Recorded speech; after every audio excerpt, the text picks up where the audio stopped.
ওমা টিফিনটা দাও, দেরি হয়ে যাচ্ছে তো। দিচ্ছি, এ নাও, যাও, টাটা। ওমা জলটা তো দেওয়া হয়নি, জলটা আমাকে দাও। দিচ্ছি বাবা। টাটা। টাটা, ভালোভাবে পরীক্ষা দেবে, হ্যাঁ সোনা?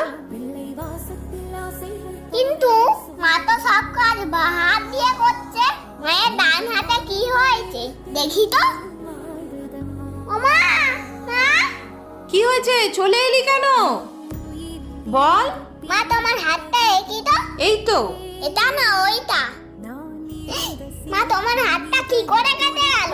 ওই একটু কেটে গেছে বাবা, আনাজ কাটতে গিয়ে। দেখেছো বন্ধুরা, মায়ের হাতে ব্যথা থাকা সত্ত্বেও মা সারাদিন আমাদের জন্য সব কাজ করতে থাকে। লাভ ইউ মা।